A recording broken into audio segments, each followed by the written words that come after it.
Quels furent les commencements de l'homme? Où est née la civilisation? À partir de leurs observations, les scientifiques ont échafaudé plusieurs théories. Mais pouvons-nous vraiment répondre à cette question alors que régulièrement, de nouveaux faits viennent bouleverser toutes les connaissances? Dans les terres glacées de la Sibérie, on a trouvé les restes d'espèces animales aujourd'hui éteintes, comme le mammouth géant anéanti par un brusque cataclysme planétaire. On a également découvert des cartes anciennes qui montraient l'Antarctique des siècles avant que notre civilisation ne le découvre. Cette carte, qui date de plusieurs siècles, indique la conformation exacte de la Terre de la Reine Maude, qui est aujourd'hui ensevelie sous une couche de glace de près d'1 kilomètre d'épaisseur. Or, nous-mêmes, nous ne connaissons cette conformation que depuis 1949. Il y a un siècle, un archéologue arrive à la conclusion que la cité de Tiwanaku, dans l'actuelle Bolivie, était un observatoire astronomique aligné sur la position des étoiles et du Soleil. Il en déduit son âge, 17 000 ans. Mais sa thèse fera sourire tous les spécialistes jusqu'à récemment. La seule correction que je ferai est due au fait qu'on dispose aujourd'hui de meilleurs instruments de mesure astronomique. Grâce aux satellites et aux ordinateurs, je dirais que le site a plutôt 12 000 ans.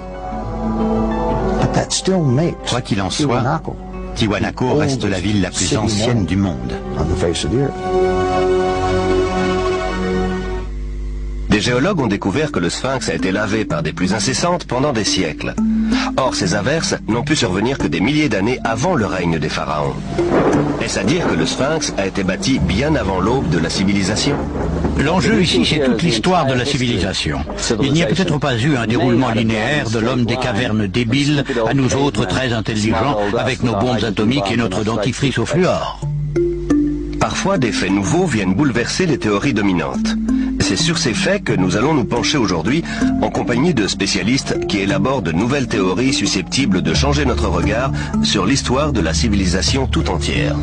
Ce visage monumental a été sculpté par les Olmecs du Mexique. On pense qu'il y a 2000 ans au bas mont. Les traits sont nettement africains. Pourtant, les Noirs ne sont censés être arrivés en Amérique qu'après Christophe Colomb. Dans un ouvrage intitulé « L'archéologie interdite de l'Atlantide au Sphinx », Colin Wilson rassemble divers éléments indiquant l'existence d'une grande civilisation disparue à une époque antérieure à l'histoire.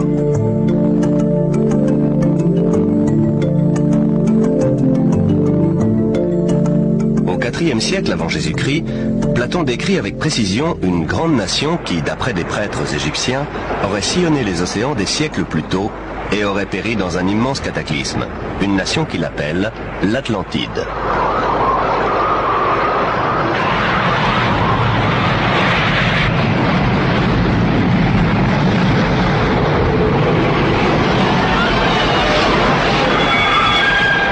L'Atlantide, un grand cataclysme. Tout cela rappelle un autre grand mythe, le déluge biblique avec Noé et son arche. Un autre récit méprisé par les scientifiques.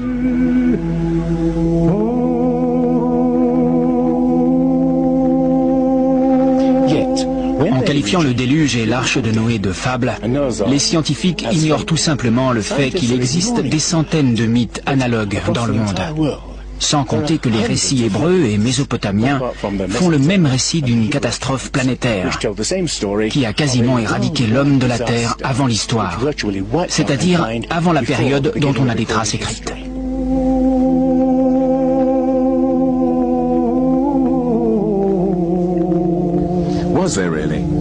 Y a-t-il vraiment eu un déluge?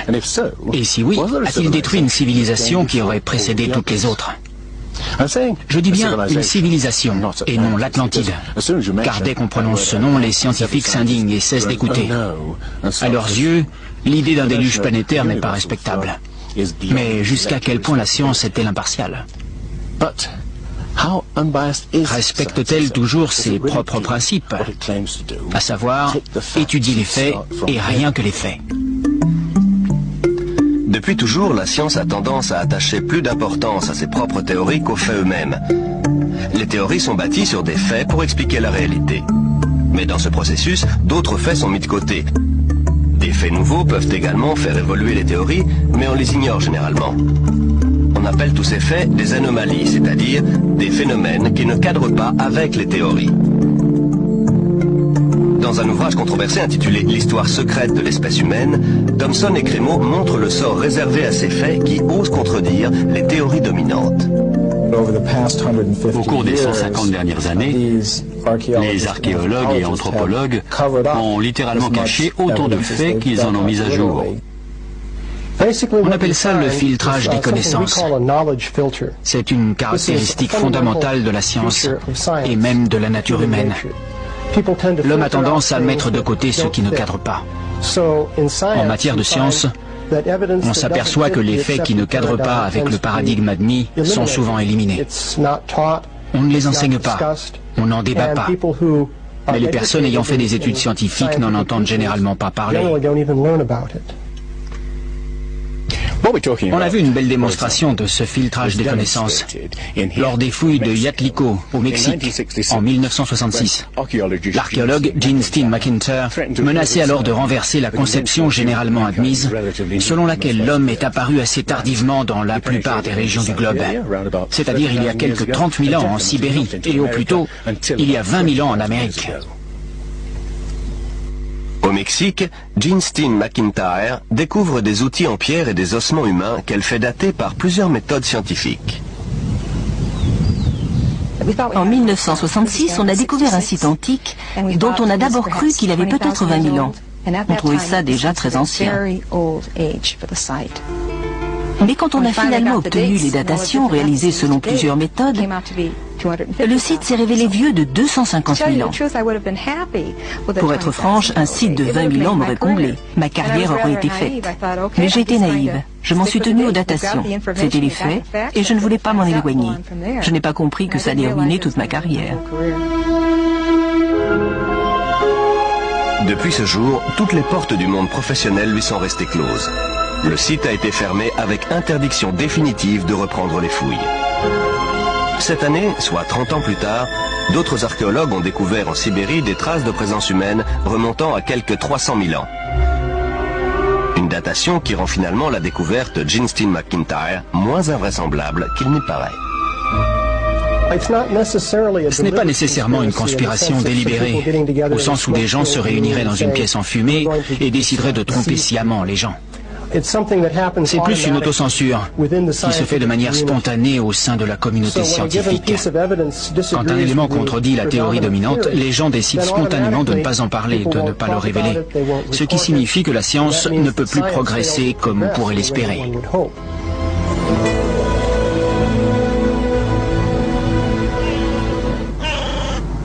La science néglige-t-elle des indices d'un passé que nous aurions oublié ?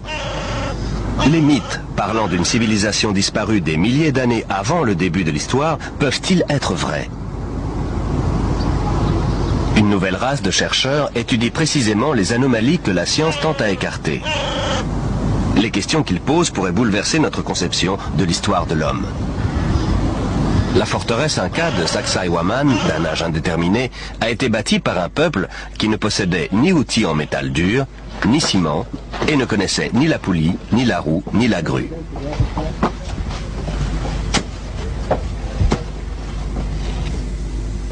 Regardez ce bloc. J'ai compté 11 angles. Ce machin doit peser l'équivalent de plus de 200 voitures. Cela montre le savoir-faire stupéfiant des artisans qui l'ont construit. Mais cela montre aussi autre chose. Une capacité incroyable à déplacer des blocs de pierre de cette taille. Comment ont-ils pu le mettre en place? En Bolivie, les mystérieuses ruines de l'antique Tiwanaku démontrent la même ingéniosité, le même savoir-faire totalement inexpliqué.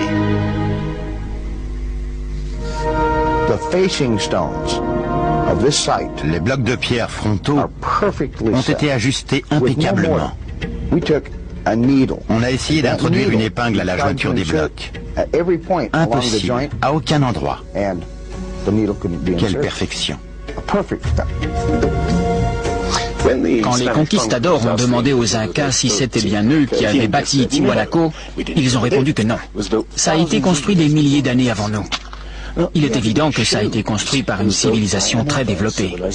Mais une découverte faite tout à fait par hasard nous montre bien son degré de sophistication.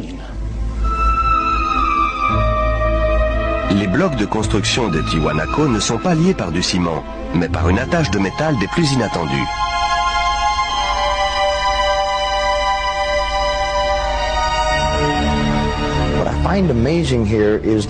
Ce qui m'impressionne, c'est que pour se déplacer entre les différents blocs de pierre qu'ils devaient agrafer, il fallait bien qu'ils aient une sorte de forge portative qui maintienne le métal en fusion.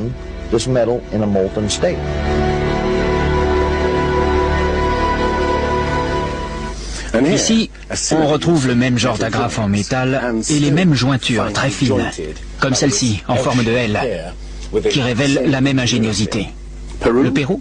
Non, le continent d'à côté, l'Afrique. Plus précisément l'Égypte, le pays des pyramides. Les 3 pyramides de Gizeh sont l'une des 7 merveilles du monde antique, l'exploit d'un peuple qui, lui non plus, ne connaît ni la roue, ni la poulie, ni la grue. Comment les Égyptiens ont-ils réussi à soulever des blocs de pierre d'une centaine de tonnes à une telle hauteur? Nos ingénieurs contemporains l'ignorent. Je suis ingénieur et je peux vous dire que pour soulever des blocs de ce poids aussi haut, il faut une grue spéciale. Comment les Égyptiens ont-ils réussi alors qu'ils ne disposaient pas de ce genre d'engin, qu'ils n'avaient même pas de poulie ni de roue, juste des outils rudimentaires en cuivre? Robert Bauval pense que la grande pyramide de Gizeh était bien plus qu'un tombeau. Pour lui, elle révèle un niveau technologique prodigieux. Dans Keeper of Genesis, Les gardiens de la Genèse, coécrit avec Graham Hancock, il répertorie d'autres prouesses techniques inexpliquées. Chris Dunn est un expert du forage. C'est un travail incroyable et un vrai mystère. Comment ont-ils fait ça? Le sarcophage de la chambre royale. Comment des ouvriers primitifs ont-ils réussi à faire en sorte que le sarcophage intérieur s'ajuste parfaitement au sarcophage extérieur en pierre au millimètre cube près? Une telle prouesse exige des connaissances étendues en physique. Cela reste une énigme, comme le forage à proprement parler. La méthode primitive classique consiste à utiliser un archet. On l'introduit dans la pièce avec du sable ou du diamant. Mais à mon avis, ça prend trop de temps. Ça demanderait des années de travail. Alors comment ont-ils fait? Il devait avoir des outils motorisés. Si on devait faire ça aujourd'hui, on introduirait la perceuse dans le granit à une vitesse de 5 millièmes de millimètre par révolution de la perceuse. Or, ils avançaient beaucoup plus vite que ça. Plus vite? Des chercheurs comme Chris Dunn s'interrogent sur la finalité du drôle d'outil représenté sur une frise cachée. Mais de là à imaginer une perceuse à moteur, cela semble un peu prématuré. Néanmoins, le mystère des pièces quasiment impossibles à forer reste entier. Regardez ça, cette précision incroyable. La régularité parfaite des murs de ce tombeau, destiné à des bœufs sacrés. Cela témoigne d'un degré d'habileté phénoménal. Évidemment, on pourrait aussi expliquer ça par des armées d'ouvriers condamnés à polir les murs pendant 10 ans. Mais il y a aussi un autre mystère, véritable cette fois, le mystère des vases égyptiens. Il ne s'agit pas de vases en terre comme celui-ci, mais de vases en albâtre, en basalte, ou même en diorite, qui est la roche la plus dure qui soit. Le mystère consiste en ceci. On voit bien qu'il serait facile de les évider en perçant un trou tout droit. Mais regardez la forme allongée, en bas. La technologie moderne est incapable de faire ça. Or, les anciens Égyptiens ont fabriqué des milliers de vases comme celui-ci. Certains remontent à 2000 ans avant l'origine présumée de la civilisation égyptienne. Alors, comment est-ce possible? Le mystère reste entier. Autre énigme. Comment les architectes égyptiens ont-ils pu aligner les pyramides sur les points cardinaux est-ouest et nord-sud avec une telle précision? Une précision qui dépasse même celle des architectes modernes. La Grande Pyramide semble être un modèle mathématique de l'hémisphère nord. Elle intègre le nombre transcendant pi, le rapport de la circonférence d'un cercle à son diamètre, la base des mathématiques avancées.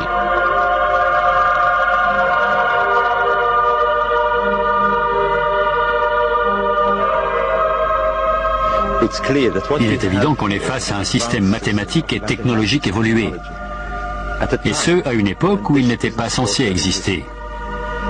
Pour obtenir ce résultat, les architectes ont dû utiliser une pente à 52 degrés. Il n'y a pas d'autre moyen. Mais les anciens Égyptiens ne sont pas les seuls à connaître pi. Le nombre transcendant est également à la base de l'inclinaison de la pyramide de Teotihuacan au Mexique et des angles étranges que ses architectes lui donnent. Les générations suivantes surnommeront la ville la Cité des Dieux.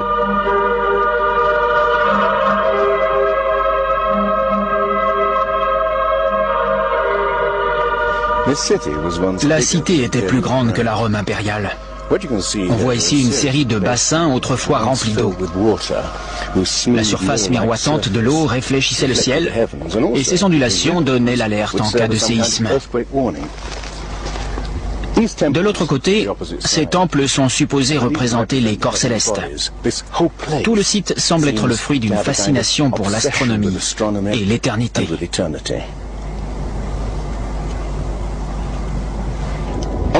Aux équinoxes, le 21 mars et le 21 septembre, les pyramides projettent une ombre géante parfaitement alignée sur l'axe.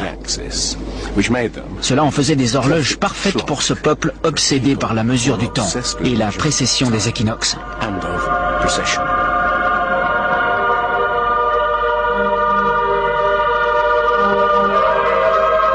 Un peu partout sur la planète, des civilisations antiques font montre d'une connaissance pointue du ciel qui reste totalement inexpliquée.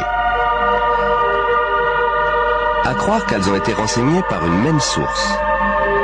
Ces civilisations sont fascinées par le soleil, les étoiles, la précession des équinoxes. Autrement dit, la lente rotation continue de la Terre qui donne l'illusion que les constellations voyagent à travers le ciel et les époques.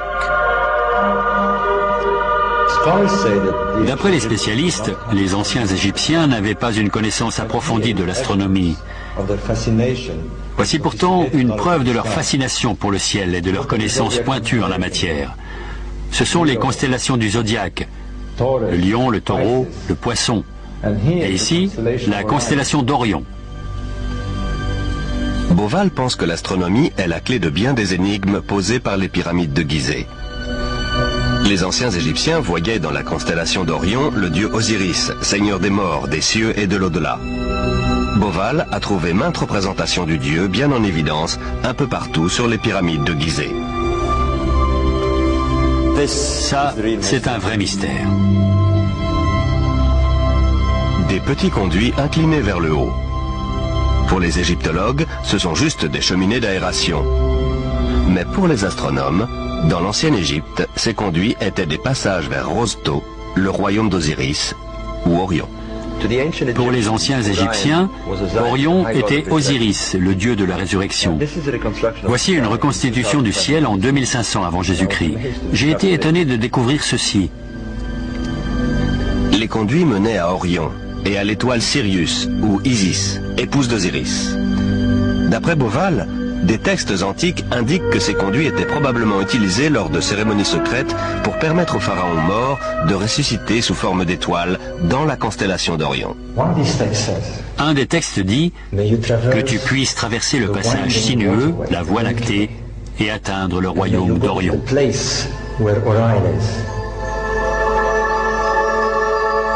D'après Beauval, Osiris a joué un rôle si central dans la conception des pyramides de Gizeh qu'elles ont été alignées sur le modèle exact des 3 étoiles de la ceinture d'Orion. Aussi fantastique que cela paraisse, cette corrélation n'est qu'un début. Car Beauval découvre également que les Égyptiens ont donné des noms d'étoiles à 2 autres pyramides construites à proximité.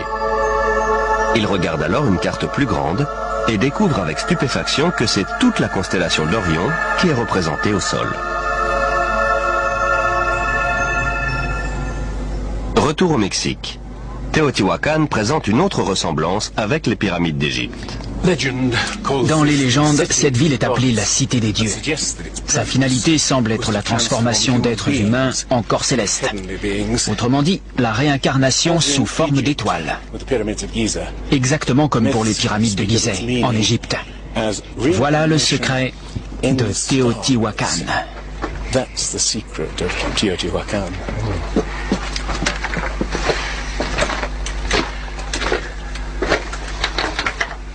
Mais une énigme plus grande encore se cache dans la pyramide, juste au-dessus de moi. Lors des toutes premières fouilles de 1906, les archéologues ont découvert une énorme plaque de mica. Aujourd'hui, on utilise le mica pour l'isolation électrique, mais on n'a aucune idée de l'usage que les Indiens pouvaient en faire. Ce qui est encore plus étrange, c'est que ce mica vient du Brésil. Imaginez le défi que pose le transport d'une plaque de mica d'environ 8 mètres carrés sur plus de 3000 km. Comment ont-ils fait et pourquoi? On n'en a pas la moindre idée. Tiwanaku en Bolivie. Une autre civilisation antique fascinée par le soleil et les étoiles. Il y a un siècle, un archéologue bolivien du nom de Poznański constate qu'au premier jour du printemps, le soleil se lève exactement au centre du temple. C'est le point de départ d'une découverte remarquable. Poznański découvre en effet que ce temple a été conçu comme un observatoire et une immense horloge solaire. Aujourd'hui, ces alignements astronomiques nous permettent de dater le site. Tout au long de l'année, le soleil se lève à un point toujours différent sur l'horizon. Le premier jour du printemps, un curieux pourrait le voir se lever exactement au centre. En étudiant la configuration du temple, Poznański conclut que le premier jour de l'été et le premier jour de l'hiver, le soleil doit se lever au-dessus des pierres angulaires. Pourtant, ce n'est pas le cas. Aujourd'hui, les archéologues pensent que c'est tout simplement dû à une erreur de conception de la part des architectes indiens. Étant donné la perfection architecturale de ce site, construit avec des pierres pesant une centaine de tonnes, l'idée que les marqueurs de solstice puissent être mal alignés me paraît tout simplement inconcevable.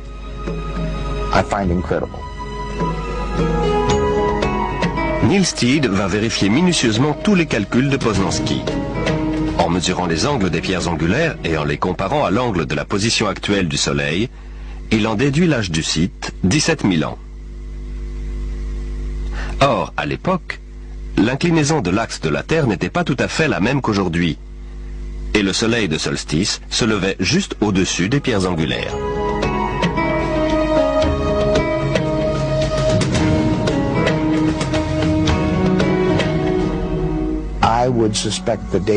Je dirais que le site a plutôt 12 000 ans. Ça devrait tous nous inciter à remettre en question la date du début présumé de la civilisation.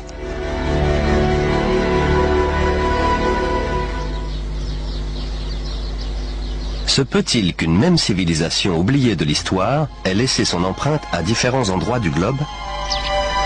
D'après Platon, des prêtres égyptiens ont parlé d'une civilisation ayant existé il y a 12 000 ans. Pourtant, la science affirme que l'humanité a émergé à l'âge de pierre il y a environ 5000 ans seulement. L'homme peut-il avoir réussi ce saut des millénaires plus tôt? En Égypte, John West découvre que le sphinx de Gizeh n'a pas été exposé aux mêmes intempéries que son environnement immédiat, rongé par le sable et les vents du désert. Le sphinx présente en effet des marques d'érosion ondulées au lieu de marques horizontales. Pas besoin d'être géologue pour voir quel type d'intempérie a pu laisser ses marques. Seule de l'eau coulant en plaques sur le mur d'enceinte peut avoir lissé ses contours arrondis.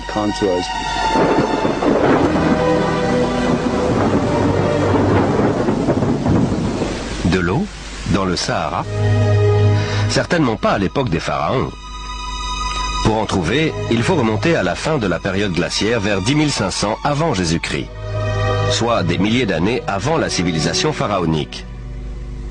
Mais alors, comment expliquer que le sphinx est une tête de pharaon?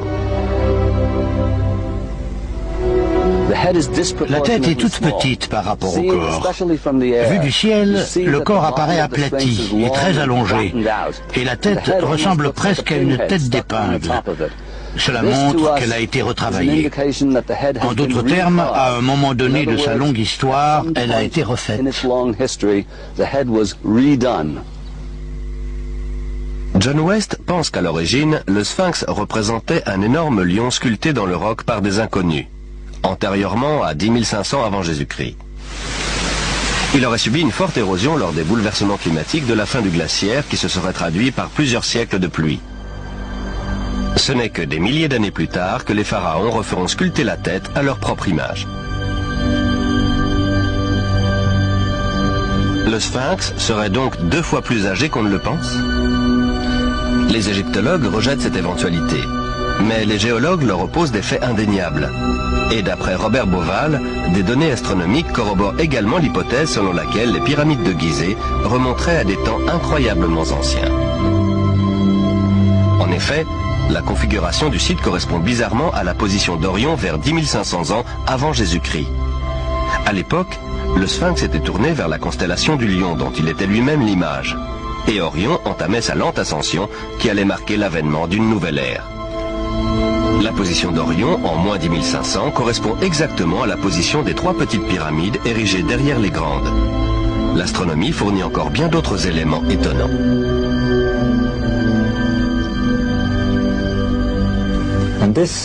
Les données astronomiques coïncident exactement avec les données géologiques. Cela fait donc 2 sciences dures d'après lesquelles le sphinx pourrait dater de 10 500 avant Jésus-Christ.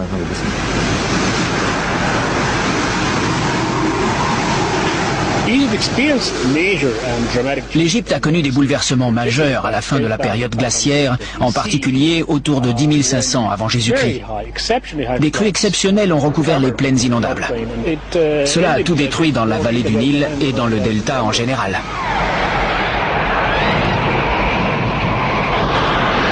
Des inondations en 10 500 avant Jésus-Christ?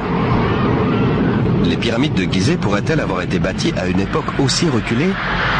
Une époque à laquelle les mythes égyptiens font remonter la naissance d'Osiris et de ses compagnons qui ont émergé du chaos pour apporter les premiers fruits de la civilisation? Mais d'où venaient-ils?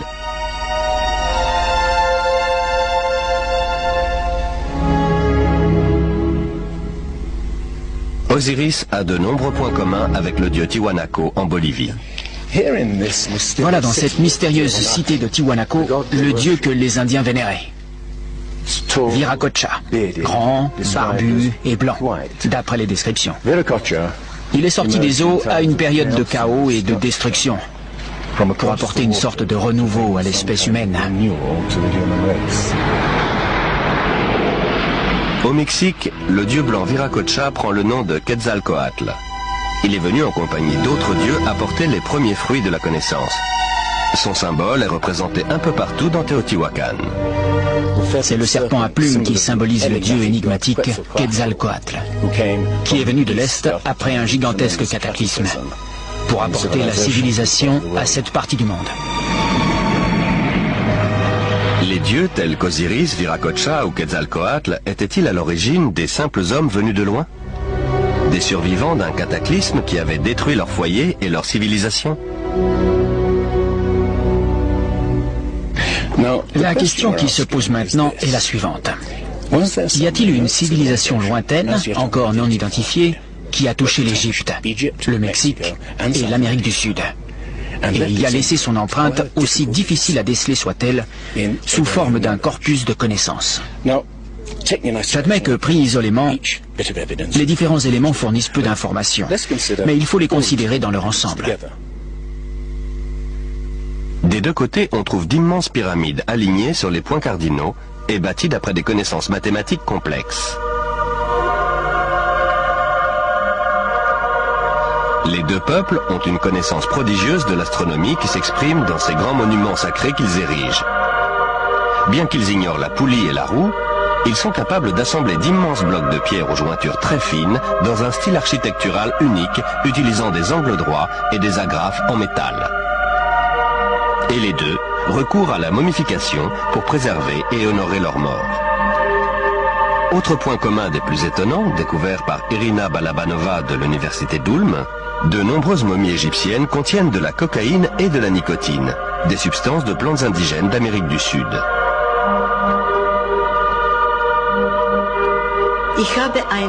J'ai reçu une série de lettres d'insultes, presque de menaces. En résumé, elle disait que mes découvertes étaient des inepties, de pures inventions, que c'était totalement impossible parce qu'il était prouvé qu'avant Christophe Colomb, ces plantes n'existaient qu'en Amérique et nulle part ailleurs dans le monde.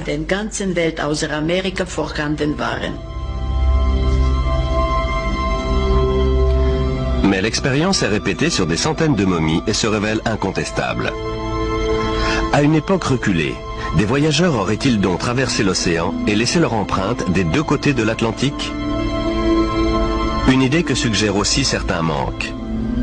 Retour au Mexique et à la civilisation maya.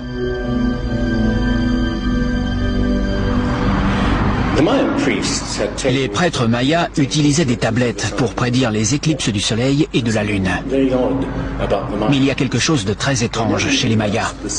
C'est qu'ils n'ont jamais découvert le principe rudimentaire de la roue. Ils étaient capables d'appréhender l'éternité comme aucune autre civilisation avant eux. Ils comptaient en millions d'années, mais ils n'ont jamais su peser un sac de graines. Leur civilisation sophistiquée a fini par s'éteindre parce qu'ils n'ont pas développé les méthodes agricoles de base qui auraient permis de nourrir leur peuple. La question que je pose maintenant est la suivante. Est-il possible qu'ils aient juste hérité une certaine part de leur connaissance d'une civilisation plus ancienne et plus savante? Parfois, les preuves s'étalent sous nos yeux. Les Olmecs du Mexique donnèrent à leur dieu un visage africain. Et ça, alors, c'est une autre sculpture des Olmecs. Les Indiens sont génétiquement imberbes. C'est donc bien un visage d'Européen, gravé quelques 2000 ans avant l'arrivée des Espagnols en Amérique.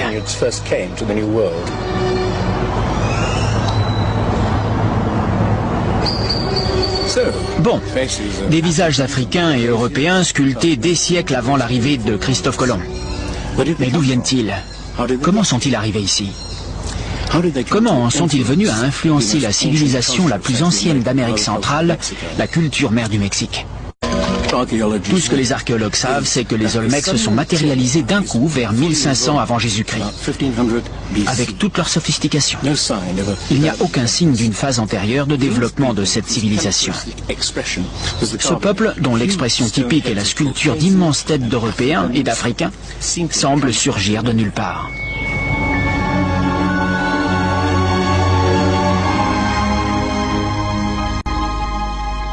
La citadelle de Monte Alban à Oaxaca.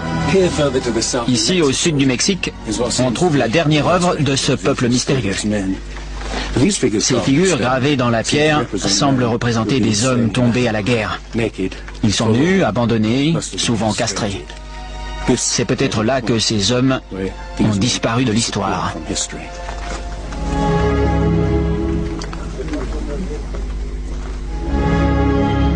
Alors, y a-t-il eu une civilisation raffinée qui a traversé l'Atlantique des siècles avant Christophe Colomb? D'autres éléments corroborent cette thèse. Des cartes antiques démontrent une connaissance de la planète qu'on n'a jamais pu expliquer. Tout au long du XXe siècle, une énigme va intriguer les scientifiques. C'est celle de la carte tracée en 1513 par l'amiral turc Piri Reis, qui représente des parties du monde supposées inconnues à son époque. Christophe Colomb n'a exploré que les Caraïbes. Il n'a pas exploré la pointe de l'Amérique du Sud qui débouche sur l'Antarctique, loin s'en faut. Pourtant, ces cartes représentent toute cette partie du globe de manière très précise. Et ce, bien avant que Colomb et les autres explorateurs européens ne s'y rendent. Cette carte, qui date de plusieurs siècles, indique la conformation exacte de la terre de la Reine Maude, qui est aujourd'hui ensevelie sous une couche de glace de près d'1 kilomètre d'épaisseur. Or, nous-mêmes, nous ne connaissons cette conformation que depuis 1949. C'est un vrai mystère. Les cartographes ont longtemps cogité sur l'étrange projection utilisée dans ces cartes. Elle s'apparente à celle employée dans les sous-marins nucléaires modernes qui calculent le monde en fonction de leur éloignement par rapport à un point de départ. Dans le cas présent, ce point est Sienne, l'actuelle ville égyptienne d'Assouan, foyer des cartographes de l'Antiquité. La carte semble déformée, mais ce n'est qu'une apparence. Elle fournit en fait une image précise de cette région de la planète.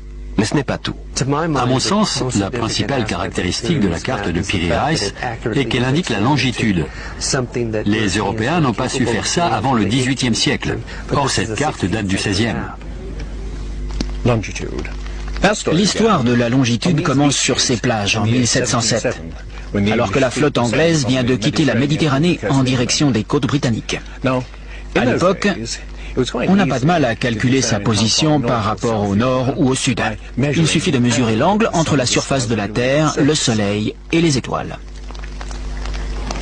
En revanche, on ne sait pas calculer la longitude, c'est-à-dire la position par rapport à l'est ou à l'ouest. L'amiral anglais se met en colère lorsqu'un marin originaire du sud-ouest de l'Angleterre lui dit qu'il est à 20 milles trop loin à l'est et que la flotte risque de s'échouer sur les côtes. Ses officiers lui assurent que la flotte fait bonne route et l'amiral fait pendre le marin pour insubordination. Au moment de sombrer, l'amiral a dû regretter de ne pas l'avoir écouté. Des milliers d'autres bateaux ont déjà sombré. Mais la perte d'une flotte entière va accélérer la quête d'un instrument capable de mesurer la longitude avec précision. Il faudra encore attendre 2 générations avant d'y parvenir. Pourtant, la carte de Piri-Reis, tracée 250 ans plus tôt, indique bel et bien les longitudes. Sur la carte de Piri-Reis, une mention indique qu'elle a été compilée à partir de nombreuses autres cartes. Il s'agit d'une copie de copie de copie. La plupart des spécialistes pensent que ces cartes remontent au moins à l'époque d'Alexandre le Grand. Mais en fait, elles sont beaucoup plus anciennes que ça.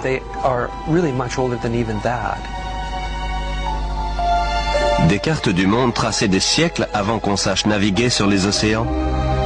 Des techniques de construction mystérieuses qui révèlent une connaissance poussée des mathématiques et de l'astronomie.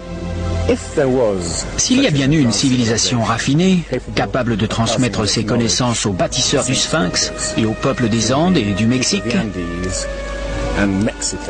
que lui est-il donc arrivé? Eh bien, Platon parle d'une civilisation très développée techniquement et capable de naviguer sur les océans de la planète. C'est celle de l'Atlantide, l'île-continent. La science, qui refuse l'idée d'une civilisation oubliée, nie tout autant l'existence d'une catastrophe planétaire qui aurait détruit cette civilisation. Mais les récits de Platon et de la Bible ne sont pas isolés. Le Popol Vuh, le livre sacré des Mayas, parle de raz-de-marée, de déluge, de ténèbres envahissant le ciel durant des mois, de grêle, de pluie noire incroyablement froide.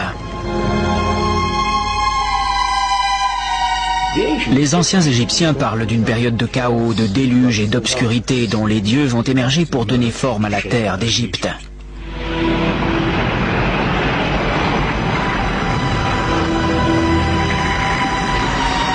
Le disque solaire des Aztèques parle de 4 cycles de destruction. Par l'eau, par le feu, par le vent et par la guerre et le sang. Il prédit aussi la fin du monde dans un cataclysme venu des entrailles de la Terre.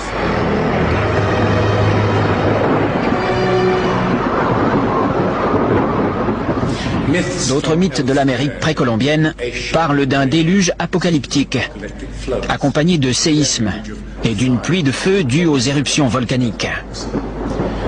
Tous parlent avec un réalisme dérangeant d'un passé qu'on ne peut ni se rappeler avec précision, ni oublier totalement. Les scientifiques sont enclins à penser que le déluge est le fruit de l'imagination des poètes de l'Antiquité. Mais imaginez qu'ils se trompent. Imaginez qu'une série de catastrophes naturelles terribles a effectivement réduit nos ancêtres à une poignée de clans éparpillés sur toute la planète. Ce qu'on cherche, c'est une époque dans laquelle les mythes se glisseraient aussi facilement que le pied de Cendrillon dans la pantoufle de verre. La première piste est fournie par le gisement fossile de La Brea en Californie, sorte de fosse commune qui abrite plus d'1 million d'animaux fossilisés et qui est aujourd'hui transformée en parc d'attractions. Juste en dessous de la surface se trouve le gisement de pétrole de Salt Lake. L'asphalte poisseux suinte par les fissures. et les animaux se retrouvent englués à jamais. On a une collection incroyable d'animaux qui ont été piégés ainsi durant les 40 000 dernières années. Le gisement fossile est comme une fenêtre ouverte sur une époque reculée où prospéraient des animaux qu'on ne pensait pas indigènes d'Amérique. Les mammouths, les éléphants, les rhinocéros, les paresseux géants, les tigres à dents de sabre et même les chevaux et les chameaux. Puis, un grand cataclysme les a tous anéantis, apparemment en l'espace de quelques décennies seulement.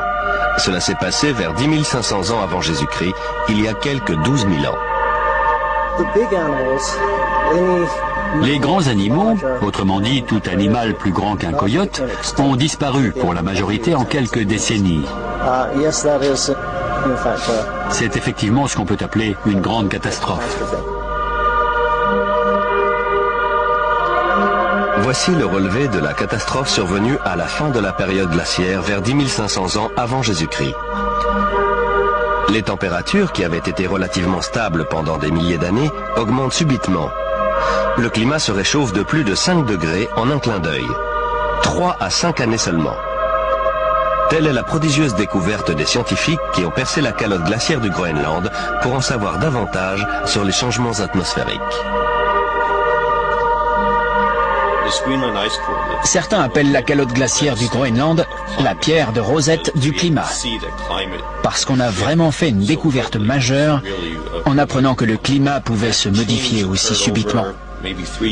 Ce changement s'est fait en quelques années, entre 3 et 20, un peu comme ce que l'on voit aujourd'hui.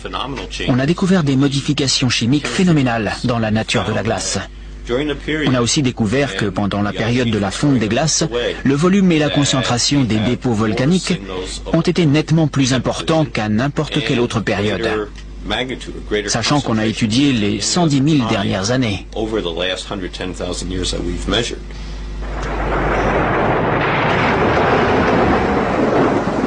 Des éruptions volcaniques sans précédent accompagnées de troubles atmosphériques et d'un déluge? Mais à quoi était-ce dû? Lorsque des couches de glace de plus d'1,5 km d'épaisseur ont fondu en quelques décennies, le niveau des océans a augmenté de 1400 mètres. Des mers ont soudain surgi là où des terres s'étendaient auparavant. On pouvait se rendre à pied de la Grande-Bretagne à la Scandinavie, avant qu'une révolution climatique ne forme la mer du Nord. À cette époque, l'eau a aussi recouvert les plaines de l'Amérique du Nord, ce qui explique qu'on trouve des squelettes de baleines dans le Michigan. Cette ère de grand cataclysme survenue à la fin de la période glaciaire pourrait cadrer avec les mythes. Rien qu'en Amérique, quelques 70 espèces animales se sont éteintes. Les félins à dents de sabre, les mammouths, les paresseux géants, les chevaux, les chameaux. Mettons tout ça en perspective. Au cours des 200 000 années précédentes, c'est moins d'un tiers de ces espèces qui a disparu. Or, ce même schéma d'extinction s'est produit en Europe et en Asie. Dans le sol perpétuellement gelé de Sibérie et d'Alaska, on trouve millions d'ossements mêlés ayant appartenu à des animaux qui ont péri dans un cataclysme. Le grand mammouth n'a pas succombé aux chasseurs de la préhistoire. Il a été fauché par une catastrophe naturelle. Au début du XXe siècle, des trappeurs sibériens découvrent le squelette gelé d'un animal gigantesque. On le déterre, puis on l'analyse. Son estomac contient les restes de plantes poussant sous un climat tempéré. L'animal a été congelé à une vitesse qui dépasse les capacités des congélateurs les plus modernes. Ce dont on est sûr, c'est qu'il y a 12 000 ou 13 000 ans, un grand froid s'est abattu sur la Sibérie, qui ne s'est plus jamais réchauffé depuis. L'énigme des mammouths congelés en quelques heures a suscité quantité d'anecdotes, certaines véridiques, d'autres non, comme celle des steaks de mammouth servis à Fairbanks, en Alaska. L'une des anecdotes probablement authentiques est rapportée par le baron Wrangel, un naturaliste russe du XIXe siècle. Sur l'île qu'il découvre dans l'archipel des îles aux ours, au nord de la Sibérie, et à laquelle il va donner son nom, le sable était littéralement retenu par des digues de défense de mammouths et d'ossements d'autres animaux disparus lors d'une mystérieuse catastrophe primitive. Ces extinctions de masse, cette terrible activité volcanique, la rapidité de la fonte des glaces, tout cela semble indiquer qu'une immense révolution climatique a eu lieu il y a environ 12 000 ans. Mais la cause de cette révolution reste énigmatique. Qu'est-ce qui a donc causé la fin de la période glaciaire? Qu'est-ce qui a pu provoquer un cataclysme mondial? L'une des meilleures hypothèses avancées est celle de l'Américain Charles Hapgood. Il parle d'un déplacement de l'écorce terrestre. Selon lui, l'écorce de toute la planète aurait glissé subitement. L'écorce terrestre ne représente que 0,3% de la masse totale de la planète. Mais elle peut glisser, comme l'écorce d'une orange si elle n'était pas solidaire de la chair. L'écorce terrestre, plus fine qu'une coquille d'œuf, repose sur un magma liquide en fusion. En la matière, la théorie dominante est celle de la tectonique des plaques, c'est-à-dire la lente dérive des continents sur des centaines de millions d'années. Les scientifiques ont commencé par rejeter cette théorie pendant plus de 50 ans. Aujourd'hui, ils refusent de croire que l'écorce terrestre puisse glisser subitement d'un seul bloc. L'hypothèse du déplacement de l'écorce terrestre a toutefois fasciné un grand chercheur. S'il avait vécu plus longtemps, on aurait donné plus de crédit à cette thèse. Le nom de ce scientifique, Albert Einstein. Il a dit en résumé, quand je suis tombé sur les travaux de Hapgood, j'ai été comme électrifié. C'est une idée simple, mais qui pourrait expliquer toute une série de problèmes. Pour Hapgood, la question à poser était quel mécanisme a pu mettre toute l'écorce terrestre en branle? Et c'est Einstein qui a suggéré une réponse. À l'époque, l'énorme masse de glace qui se forme au pôle peut atteindre plus de 3 km d'épaisseur. Elle s'étend jusqu'au milieu du continent américain. Si ces milliards de tonnes de glace se forment de manière déséquilibrée, ils peuvent faire vibrer toute la planète, comme une roue quand on place un énorme poids sur son bord. Et cette vibration serait suffisante pour provoquer un glissement de l'écorce terrestre.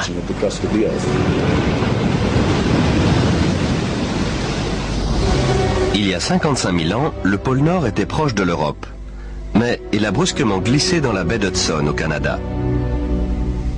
Vers 12 500 avant Jésus-Christ, il s'est à nouveau déplacé subitement vers un point situé à plus de 3000 km de sa position actuelle. Ou vaut-il mieux dire que les terres et les mers ont été propulsés vers le pôle à la suite d'un brusque déplacement de l'écorce terrestre? Si tel est le cas, c'est l'un des phénomènes qui a pu provoquer la fin de la période glaciaire. Le déplacement fait sortir l'Amérique de la zone polaire.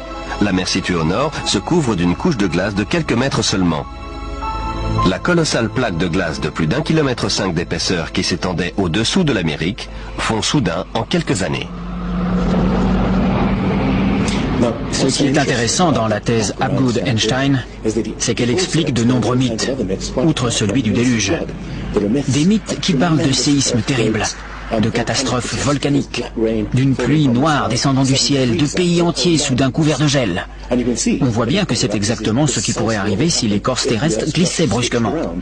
D'un coup, des régions froides deviendraient chaudes. Et des espèces comme le mammouth de Sibérie, qui a congelé en un rien de temps, seraient exterminées. Si un déplacement de l'écorce terrestre a réellement provoqué un déluge qui a anéanti toute une civilisation, où vivait cette civilisation? Les spécialistes avancent diverses hypothèses. L'île grecque de Santorin, détruite par une éruption colossale. La cité antique de Troie. L'île allemande de Helgoland, emportée presque tout entière par la mer du Nord. On a aussi cherché des continents engloutis sous l'océan Atlantique, mais sans jamais rien trouver. C'est bien cela qui a disqualifié l'Atlantide de Platon aux yeux des scientifiques. Les océanographes ont dressé la carte des fonds marins de l'Atlantique et du Pacifique. Et il n'y a pas de continent disparu. Quoique. Platon décrit l'Atlantide comme une île-continent parcourue de montagnes et perdue au beau milieu d'un vrai océan. Le vrai océan est bien entendu l'océan planétaire. Ce n'est que plus tard qu'on a divisé les eaux en différents océans, Atlantique, Pacifique, etc. En réalité, il n'existe qu'un seul océan immense. Certains mythes des 4 coins du globe sont très explicites sur ce qui s'est passé. Dans la littérature védique, l'île est non seulement détruite par un déluge, mais en plus, elle finit recouverte de neige et de glace. Donc, il faut chercher une île couverte de glace au milieu de l'océan. L'Antarctique est une très bonne candidate. Si le pôle Nord s'est déplacé, le pôle Sud aussi. D'après Flemhatt, une partie de l'Antarctique se trouvait dans une zone tempérée il y a 12 000 ans. Elle peut très bien avoir abrité une civilisation qui a disparu lorsque le continent s'est rapproché du pôle Sud.